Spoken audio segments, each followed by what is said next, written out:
하나님 말씀은 욥기 5장입니다. 욥기서 5장 17절 말씀부터 말씀 보도록 하겠습니다. 욥기서 5장 17절입니다. 보아라, 하나님의 징계를 받는 사람은 복이 있으니 전능하신 분의 훈계를 업신여기지 마라. 이는 하나님께서 아프게 하시다가 싸매시고 상하게 하시다가 자기 손으로 고쳐주시며 6가지 환난 중에서 너를 구원하실 것이니 7가지 환난 중에서라도 재앙이 내게 미치지 못하게 하시며 기근 때에 너를 굶어 죽지 않게 하시고 전쟁 때에도 칼의 힘에서 구하실 것이다. 그랬습니다. 네. 책망을 받는 사람의 복이 있는데요. 여기 17절에 보아라, 하나님의 징계를 받는 사람은 복이 있는 사람이다. 그랬습니다. 이 사람은 참 복받은 사람입니다. 네. 하나님의 징계를 받고 있다고 하면 그 사람은 복을 받는 사람이다. 큰 복을 받는 사람이죠. 왜 그런지 뒤에 나오지만 전능하신 분의 훈계를 업신여기면 안 된다. 하나님께서 징계하실 때, 책망하실 때 온유하고 겸손한 마음으로 잘 받으면 좋아요. 그리고 인내로 잘 참고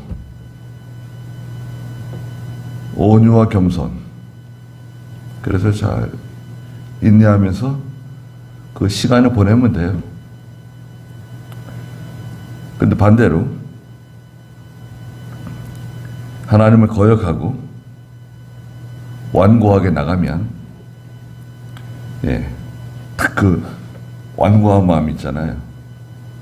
뭐 교만이라고 할 수 있지만 그 쓸데없는 고집이 있어요. 고집을 피우는 거죠. 완고한 마음. 아니 이럴 수 있습니까? 예. 정말 이러깁니까? 하나님께 쓸데없이 고집 피우고 완고하게 나가게 되면 비참해져요. 왜 그 쓸데없이 그 고집을 피우는가? 욕심 때문에 그래요, 욕심. 욕심이 있거든요.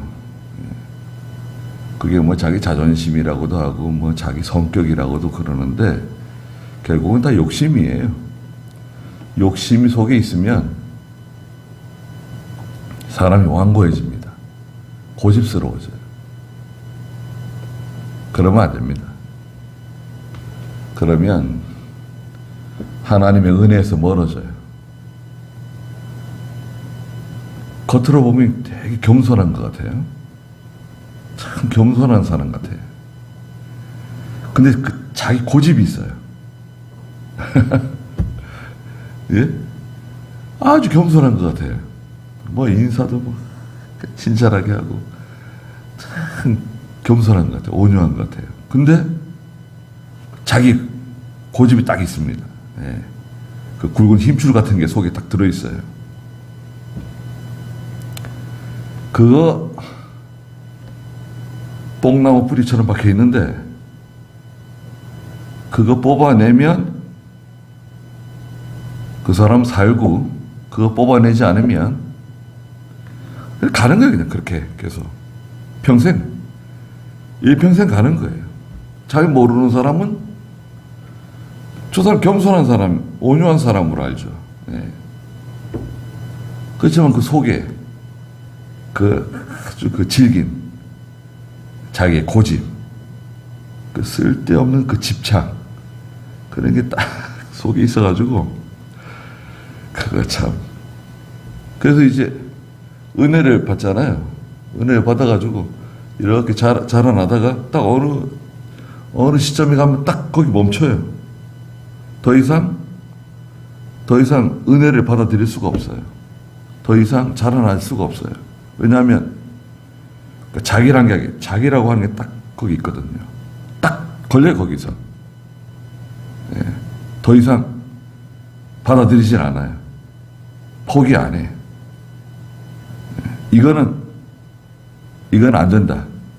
예. 그 자기라고 하는 게 딱 거기 있어요. 그 사람은 일평생 안 변해요. 그 도돌이처럼 계속 반복돼요. 계속 거기서 맴도는 거예요. 쑥쑥쑥쑥 이렇게 자라나야 되는데 딱 거기 가다가 딱 멈춰요.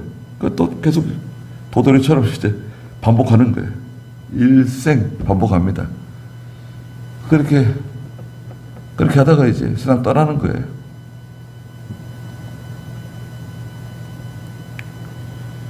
전능하신 분의 훈계를 업신여기면 안 돼요.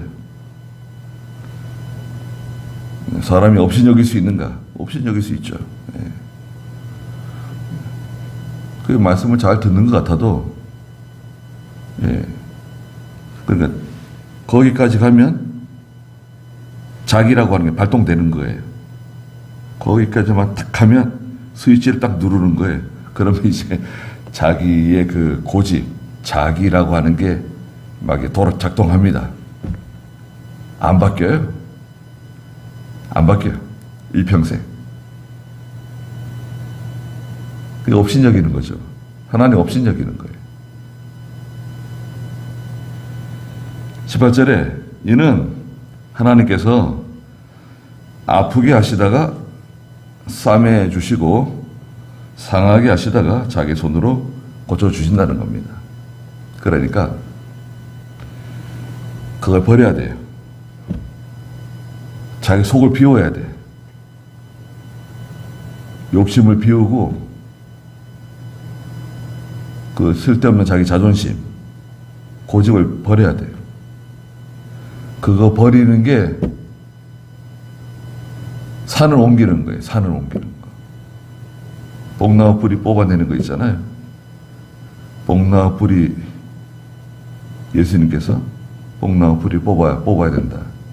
산을 옮기는데 산을 옮기는 믿음은 복나무 뿌리를 뽑아내는 믿음이 뭐냐? 그게 생명 있는 믿음인데 생명 있는 믿음, 능력 있는 믿음. 그 자기를 버리면 하나님이 다 해결해 주세요.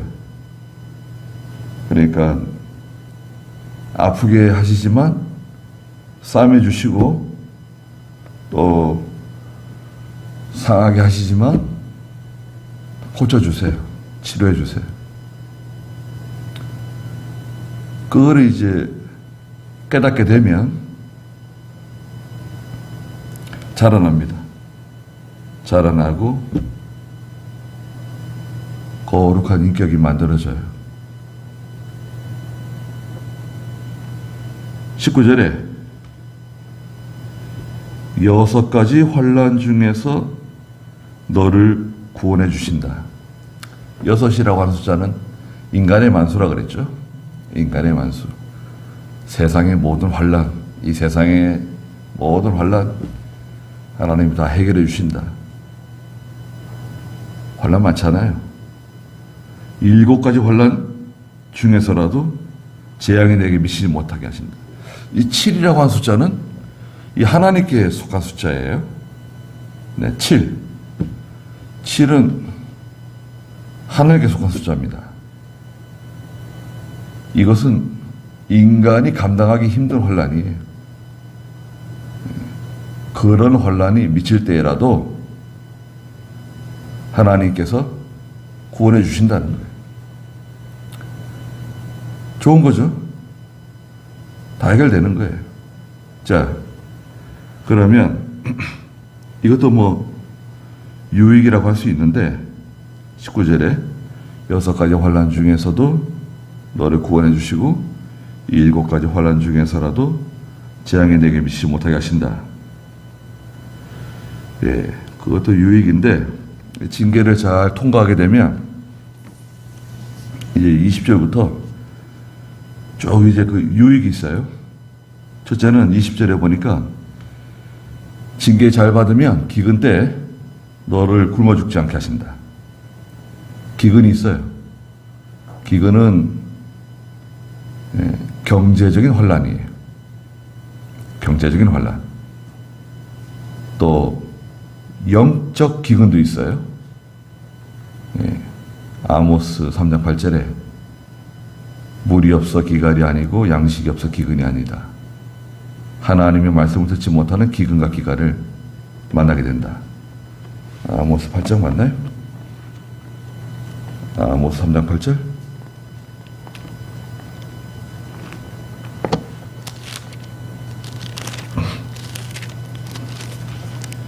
아모스? 예?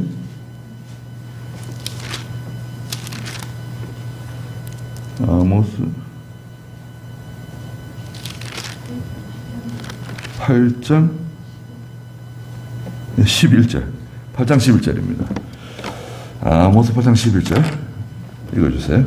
주 여호와의 말씀이다. 보아라, 그 날들이 올 것이다. 내가 기근을 땅에 보내리니 양식이 없어 기근이 아니요 물이 없어 기갈이 아니라 여호와의 말씀을 들음에 대한 기근이다. 네. 영적 기근. 영적 기근이 있어요. 저는 이 시대가 영적 기근이라고 생각해요. 예. 이 시대가 영적 기근과 기갈을 만났다. 예, 뭐 유튜브도 많고 뭐 기독교 방송으로 설교가 많은데 이 물과 양식은 자기 영적 생명을 살리는, 자기 영적 생명을 살리는 그 물, 양식이 필요하거든요. 예, 이 귀를 즐겁게 하는, 그냥 귀를 즐겁게 하는 것은 양식이 아니에요. 예, 예수님께서 그 오병이어 있잖아요. 물고기 2마리와 보리빵 5개로 많은 수만 명의 사람을 먹였는데 그 사람들에게 예수님께서 내 살을 먹고 내 피를 마셔야 참 내 제자가 될 수 있다. 그러시니까 다 달아났어요. 정말 어떻게 그렇게 이럴 수가 있는가. 어떻게 그 사람들이 다 달아났어요. 예. 예수님 왕 세우려고 했었는데 사람들이 제자들만 남았어요. 너희도 가려느냐? 너희도 가려면 가라고 말씀하신 거예요. 그러니까 이 베드로가 주여 영생의 말씀이 여기 있는데 저희가 누게로 가오리까? 그랬죠. 자, 영생의 말씀이 여기 있는데 생명을 살리는 말씀, 영이 사는 말씀. 그러면 그 사람들은 뭐예요? 그 많은 사람들은 예수님의 그 말씀을 직접 들은 거 아니에요? 생각해 보세요. 예수님의 설교를 직접 들었어요. 이야, 그러면 하나님의 설교를 직접 들은 거 아닙니까? 근데 그 사람은 왜 갔죠?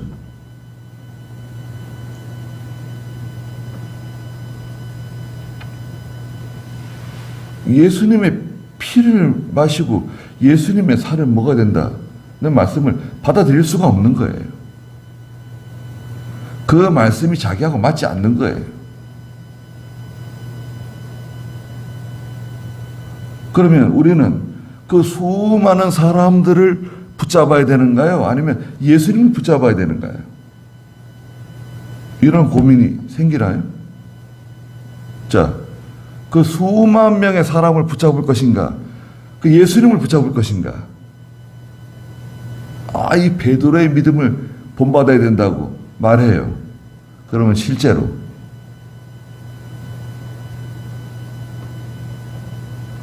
우리는 그 자리에 있으면 예수님 배반하고 떠나지 않을 수 있나요? 정말 이 말씀이 귀하다. 정말 이 말씀이 생명입니다. 이 말씀, 영생의 말씀이 여기 있사오니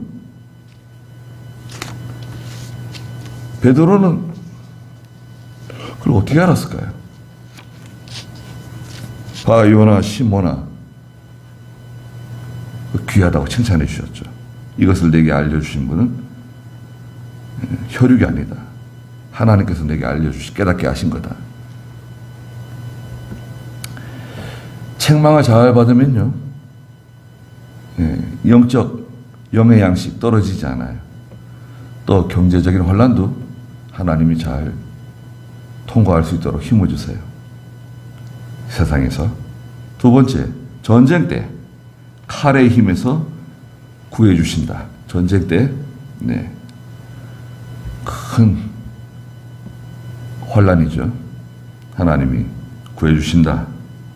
세 번째는 21절에 너는 혀의 채찍을 피하여 숨을 수 있게 된다.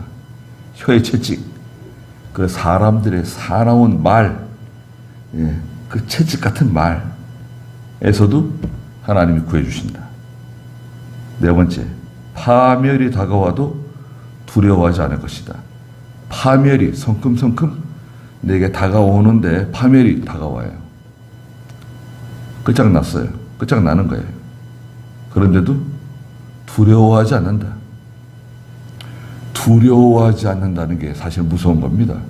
두려움이 없는 사람, 그 사람이 무서운 사람이에요. 또 다섯 번째, 파멸과 굶주림을 웃어넘기고, 이것도 그러네요. 파멸과 굶주림이 도래했는데 웃어넘길 수 있어요. 아하, 이게 아무것도 아니야.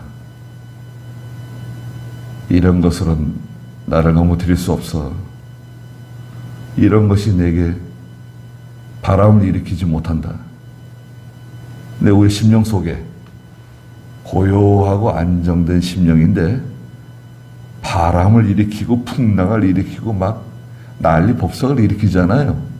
그런데 이 사람은 항상 고요해요. 고요한 상태. 고요한 상태가 유지되는 거죠. 파멸과 굶주림이 와도 웃어넘길 수 있다.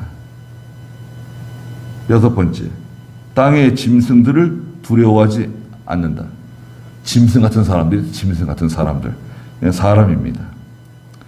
물고 찢고 그냥 화내고 덤비고 으르렁거리는 그 짐승 같은 사람들 두려워하지 않는다. 하나님의 징계를 잘 받으면 이렇게 된다는 거예요. 굉장한 거 아닙니까? 일곱 번째 23절에 이는 네가 들에 저 돌들과 언약을 맺게 될 거다. 저 들에 또 들판에 돌들이 있어요. 바위들. 그 바위들 돌들하고 언약을 맺는데요. 저 돌들은요, 돌같이 굳은 사람들, 돌같이 그 굳은 마음을 가진 사람들을 말해요.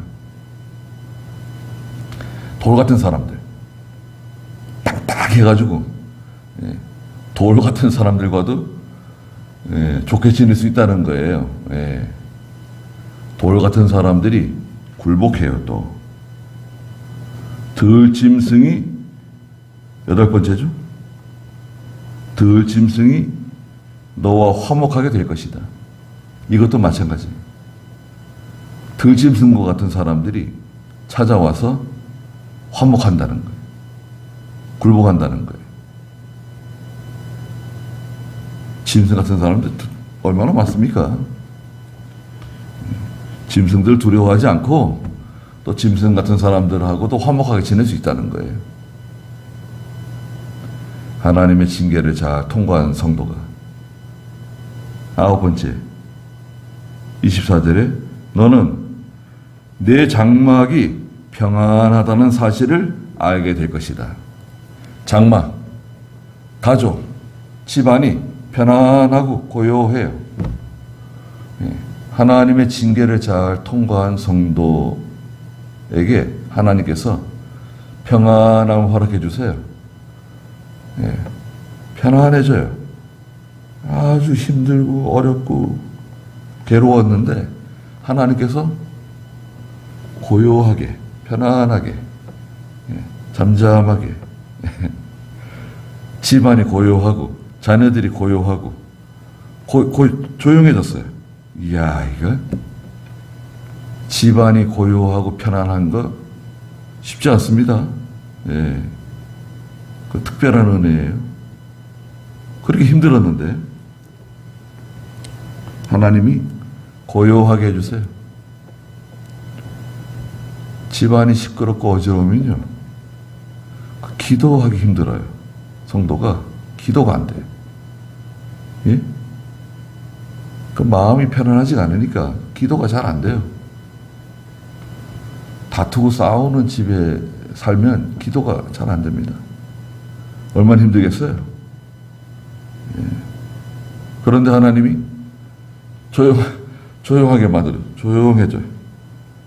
바람이 다 지나갔어요. 비가 그쳤어요. 예. 봄동산에 비둘기가 노래하는 평화가 찾아왔네요.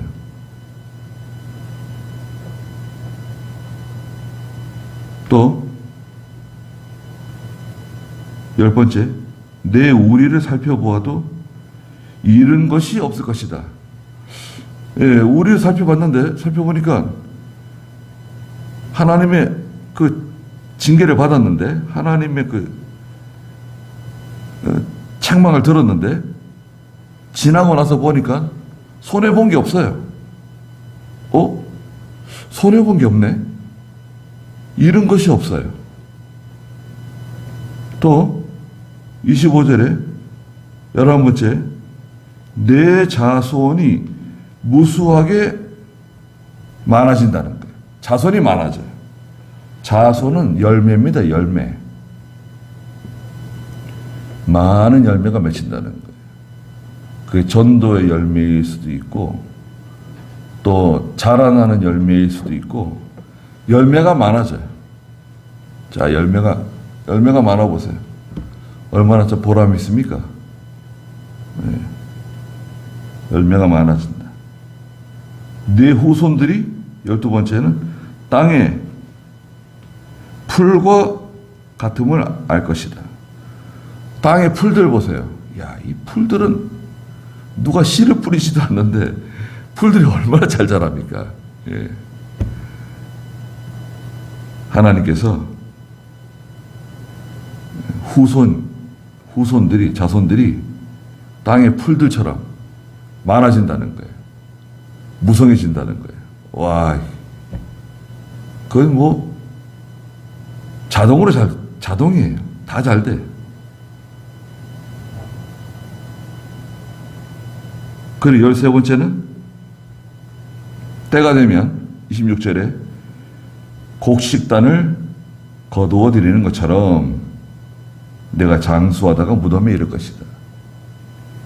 자, 때가 되면 곡식단을 거두어 드리는 것처럼, 알곡을 거두어 드리는 거네요. 추수. 알곡을 거두어 드리는 것처럼 네가 장수하다가 무덤에 이를 것이다. 네. 이 유교에서는 5가지 복을 얘기하잖아요. 뭐 오복이라고. 오복 있잖아요. 오복. 오복의 마지막이 고정명이죠. 고정명. 죽을 때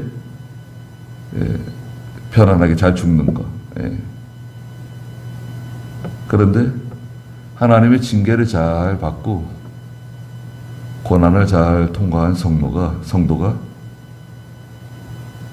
그 죽음이 편안하다는 거예요. 장수하다가 무덤에 들어간다. 좋은 거네요. 장수라고 하는 것은 육신의 생명이 오래 사는 것도 있지만 언제까지 오래 살지는 잘 모르죠.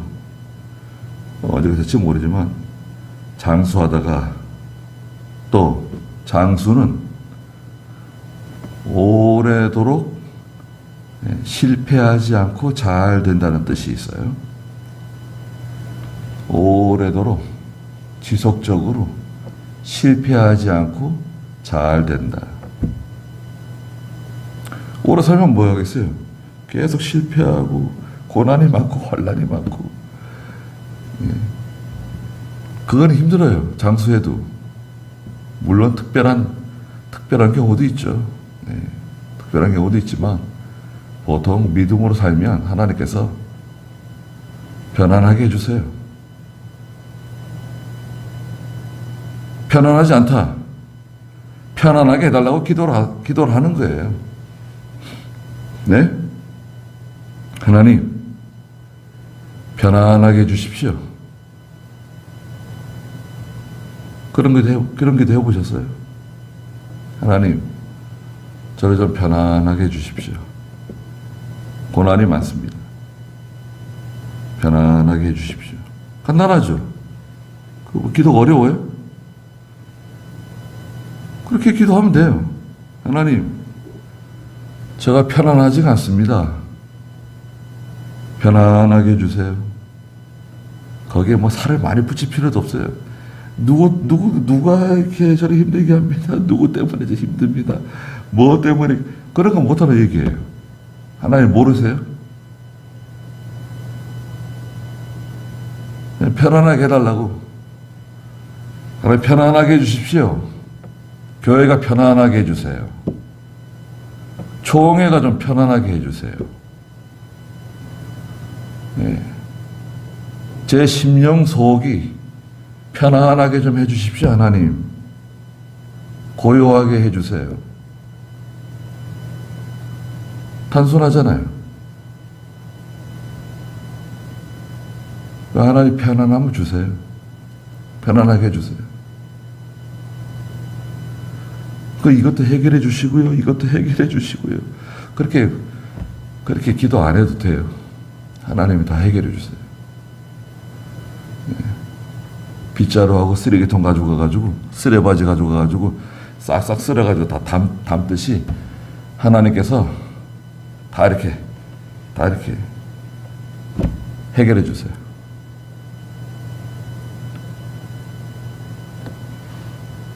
그럼 어떻게 됩니까? 그럼 얼마나 편안해요? 숨이 잘 쉬어지죠. 숨이 잘 쉬어지네. 어깨도 가벼워지고, 내 마음 속이 늘 편안해. 내 마음 속이 늘 편안해. 찬송 부르잖아요, 우리가. 편안하지 않은데, 그래 찬송 부르면 편안해지나요? 네. 악한 죄 파도가 많으나, 마음 속이 늘 편안해. 속이 편안해야 돼. 그러려면, 이 징계를 잘 통과해야 돼요. 하나님의 훈계를 잘 받고 믿음으로 바로 서고 회개하고 죄를 끊고 쓸데없는 그 고집 피우고 그 자존심 가지고 그 자기 속에 있는 그 굵은 힘줄 있잖아요. 그거를 뽑아버려야 돼. 제거해야 돼요. 다 있어요. 우리는 다 그런 게 있는데 그걸 잘 발견이 안 돼요. 발견이 안 되는데 어느 날 딱 발견될 때가 있어요. 이런 게 내 속에 있었네. 예, 그런 게 딱 보여줄 때가 있어요. 그거를 딱 붙잡고 뽑아내는 거예요. 뜯어내는 거예요. 좀 쉽지는 않은데 뽑아낼 수 있어요.